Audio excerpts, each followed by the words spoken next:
bitch nigga? And it's like that. Welcome back. We finna get into an Army Ranger, and he basically going back and forth with Crips and Bloods out in Cali.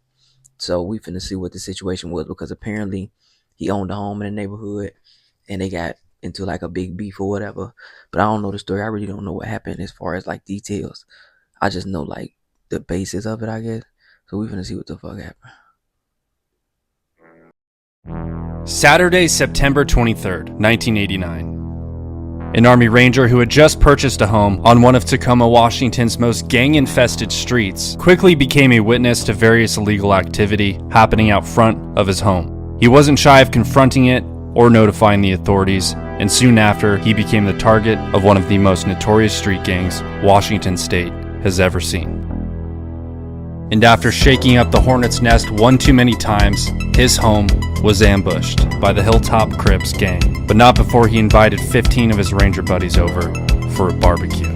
300 rounds, and 10 minutes later, the Crips were fighting for their lives.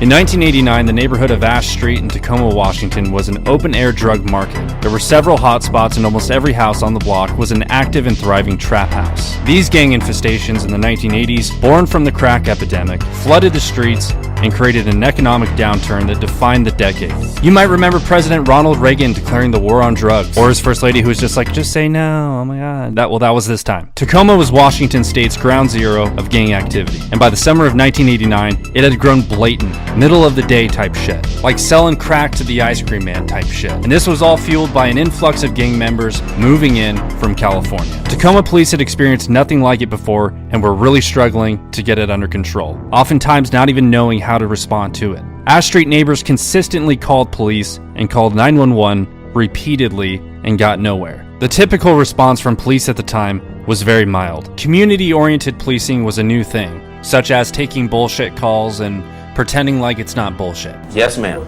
I know you can't sleep when the dogs are barking. But community policing was still viewed with suspicion by veteran cops who came up in the 60s and preferred the old ways, like smacking people in the head with their portable radios. At the time, Tacoma Police Chief Ray Fatelin pushed these new community policing programs so far that the Hilltop Crip Gang rose to power. When the OGs from Westwood claimed HTC, when we mounted up in the streets 200 deep, when the Park Rangers had a shootout with cats from Ashland, when the Ashlands connected with them Hilltop niggas, had a shootout and chased out from Cali niggas. Staff Sergeant William Folk of the 2nd Ranger Battalion 75th Ranger Regiment purchased his home on Ash Street in hopes that the neighborhood would soon turn around. To protect that investment, he was determined to help push the drugs and gangs out by any means necessary. Which may seem crazy to most people, but Staff Sergeant Folk was not most people. He was an elite operator who at a moment's notice could hit hard and smash fucking everything. You know, Ranger shit. But violence was the last thing the Staff Sergeant wanted, and he remained optimistic. In the summer of 1989, Folk returned from a December deployment in Panama to find the neighborhood worse than when he left. Along with other neighbors who were honest, hardworking people, he formed a neighborhood group that pressed police, demanding action. The neighbors started making signs, protesting, and taking pictures of the drug dealers. Even as the tension on Ash Street rose, Chief Fatelin made a decision he would later regret. Hamstrung by budget. If a community come together, that motherfuckers could actually make a difference and actually do something, because it take a lot more than just motherfuckers to be pointing fingers and talking shit. It take a lot more than motherfuckers to just be speaking period on the problem. You gotta actually do something. You gotta actually put your feet to the ground. And shout outs to that nigga, because you don't have too many men out here that are even, or people period, that actually get their neighborhood together. But nowadays I don't feel you can, because I really feel like everybody's so separated. Everybody just like so anti one another. Don't nobody really want to fuck with each other when it comes to like a lot of neighborhoods, especially in black neighborhoods. We really just ignore the people that we stay around. We ignore what they doing. We ignore what's going on. And it just be a bunch of bullshit. Constraints and desperately short on the patrol side, he shifted 4 of 6 officers away from the Hilltop Crime Management Team to launch a community policing pilot project. The neighbors on Ash Street reacted with dismay. Under fire from citizens and the city council, a local Tribune covered the controversy, noting efforts by Ash Street neighbors to monitor the drug activity themselves. After the News Tribune piece, drug traffic on Ash Street slowed, but only so much. Staff Sergeant Folk was used to seeing more than 100 cars pass through his block on any given day, and after the story appeared, it was down to 20 cars. Folk decided to install a video camera in his upstairs window to record the traffic. He organized a neighborhood barbecue as a show of public unity set for 3 p.m. Saturday, September 23rd. He invited neighbors, friends, ranger buddies, and thought nothing more of it. The day of the barbecue, a group of Hilltop Crip gangbangers acknowledged Folk outside of his residence and gave him the gun finger. It came from a car full of Crips. Driving by his house, the index finger pointed, thumb up, a little flip of the hand, and the mouth words, boom, boom.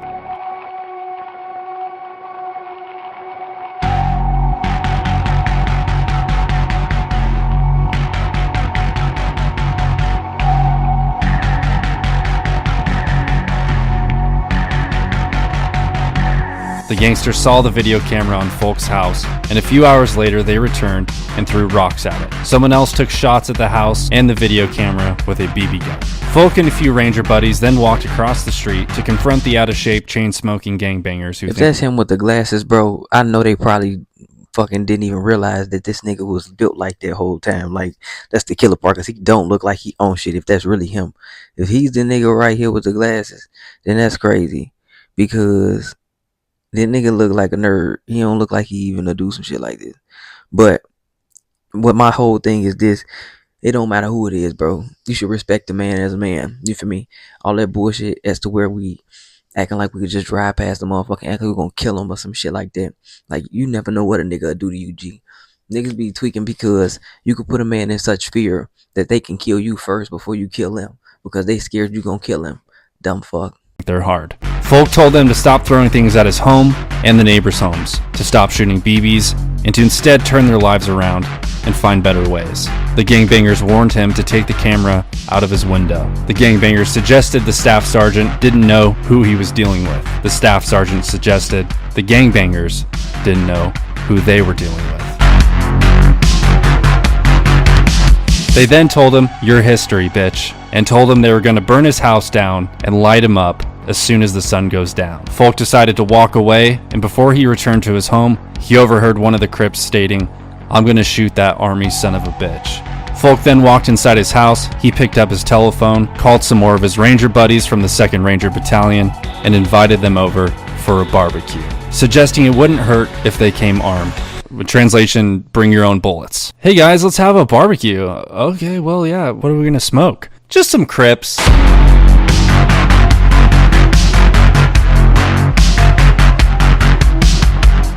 Including the few rangers who were already at the barbecue and the rangers called, the total of rangers grew to 15. Folk told them to bring personal weapons and whatever else they had. They came armed to the teeth with handguns, shotguns, and rifles. Folk was armed with a Browning 9mm and a Colt Python 357 Magnum. Fucking Magnum. Who's the gangster now, bitch? Over a couple beers, Folk pitched to his buddies a defensive operation of his home. Stake out locations and wait. No first moves. If police come, disarm immediately, cooperate, and assist. And all of his buddies joyfully agreed and were fucking down. They thought maybe nothing will happen, but if it does, zero tolerance for dudes shooting gats and smoking Swisher Sweets. As the sun went down, the rangers dispersed into their defensive positions, alert and observant of any and all activity inside and outside the perimeter of the house. A few hours had passed as the rangers held their positions. One ranger observed a vehicle approaching in the distance at a slow rate of speed, at which point the vehicle shut off its headlights. Folk, with his Magnum in hand, returned the favor and turned out the lights in his house and in the yard.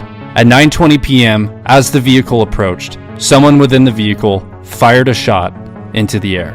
The house was now taking fire from the rear, where, according to police reports, small caliber automatic gunfire was heard. The Rangers opened a shit ton of fire, but so did the Hilltop Crips. One of the Rangers, William Edwards, was posted on the front porch. When the shooting started, he hit the ground as a bullet slammed into the wall beside him. He and other Rangers returned fire, seeing figures running amongst parked cars on the other side of the street. Ranger Russell Nolte, posted in the backyard, crawled forward as a shot hit the back of the house 3 feet over his head. Ranger Burr Settles was posted upstairs by the infamous controversial fucking video camera as a shot came through the window. The bullet grazed his head and he received multiple lacerations on his face from the shattered glass.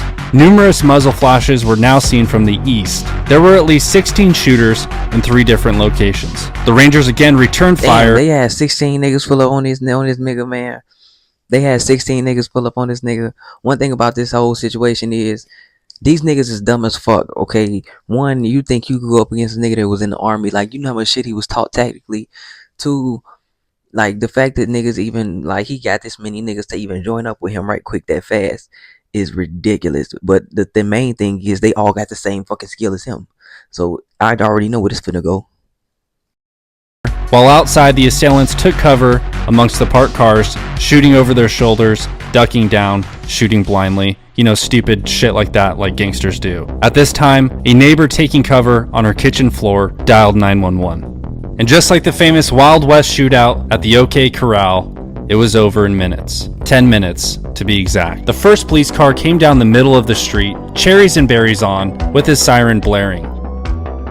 The Rangers dropped their weapons, but as that first patrol car arrived on scene, one of the Hilltop Crip gang members popped a round off, sending the patrol car reversing out of the scene so quickly, smoke was seen coming from the rear tires. Officers in the car reported hearing 50 to 60 shots in less than 1 minute. Shortly after, more cops pulled into the block, and the gangbangers ran.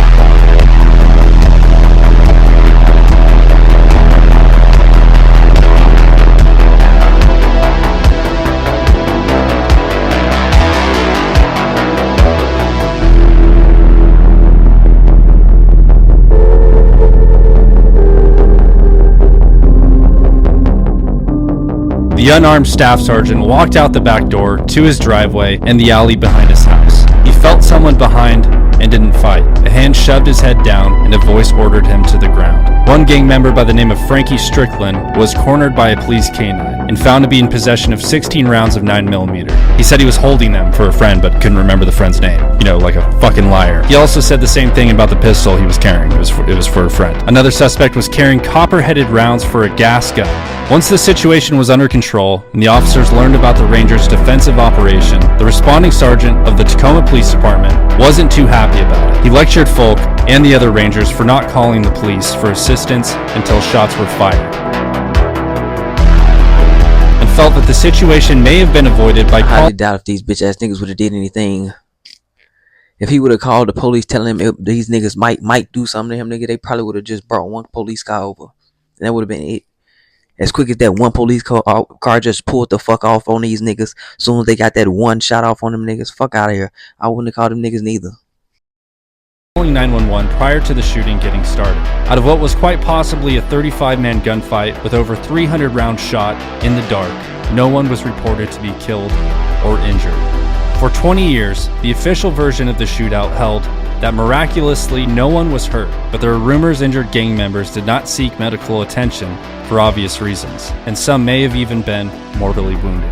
And according to Folk himself, during the firefight, one gang member rushed towards Folk's house. I guess he thought he was gonna John Wayne it, Folk remembered. One of the Rangers took aim and hit the gangster in the shoulder. The attacker staggered back and ran away. The moment goes unmentioned in police reports and witness accounts of the time. Unverified gossip holds that the wounded man was treated at a Seattle area hospital, over an hour away from Tacoma. Doug Sutherland, who was mayor at the time, pondered a declaration of a citywide version of martial law to combat the gang violence that immediately drew national attention. The city of Tacoma found the dollars to add more police officers to their department. Then Governor Booth Gardner even considered sending in the National Guard to Ash Street. The Hilltop Crip gang member who was arrested and found in possession of the 9mm and the pistol, Frankie Strickland, was the only man charged in connection with the shootout. He was convicted of second-degree assault and was later sentenced to 22 months in prison. The military officially considered the incident a matter of self-defense for the off-duty Rangers. On February 9th, 2010, Tacoma police and FBI launched a major crackdown on the Hilltop Crip gang and charged 32 members with up to 50 crimes, everything from theft to attempted murder and drug sales. A few years back, a Tacoma police officer said something about the shootout. He said it was the single most important incident in Tacoma that caused a change in police policies and practices. Staff Sergeant William Folk never moved away from Ash Street, and as he predicted, he was never promoted and left the Army in 1993. He still owns the property to this day. Hey guys, if you enjoyed this, Man, shout outs to this man. This ain't even these niggas wasn't even in California. They ain't fucking watched it. That's one, two. That's why I don't like when niggas be perpetrating and they be gangbanging and they be claiming shit due to other niggas moving somewhere and telling them this, that, and the third. Like, you gotta be a real ass follower to be doing some goofy ass shit like that. But that's how a lot of these gangs spread it out. But thankfully, this nigga ain't do no time. Shit, fuck is you talking about? He defended himself, and that's what the fuck needs to happen. He defended himself, shit. Shout outs to my nigga Gucci, shit. One, two. Another thing is, niggas didn't even have no reason to really come for this nigga. Like, this is the whole issue with niggas in the first place. Stop trying to come places and fuck up neighborhoods and shit like that and be trying to, like, sell dope.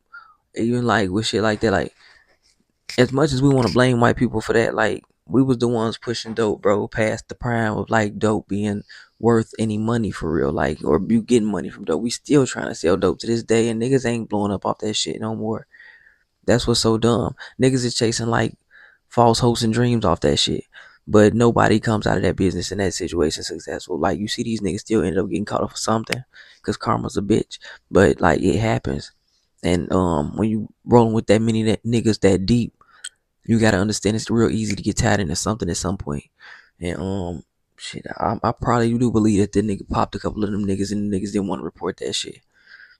And I believe they probably did that because they didn't want to report that shit. Because they don't have no connections to no damn doctors. They not like the mob or the mafia or nothing like that. They can't get nobody to just check the nigga out. Then I believe they probably did take a nigga to another hospital, which is something that most street individuals do. They take him to a hospital somewhere deep out or somewhere else, so they ain't got to report the same incident. But y'all let me know what the fuck y'all think. Like, subscribe. Peace. I'm out. I fuck with this video. I fuck with this white man. He got balls. Because he really could have just sold his fucking house. OG told me, but what's your bag? Hey,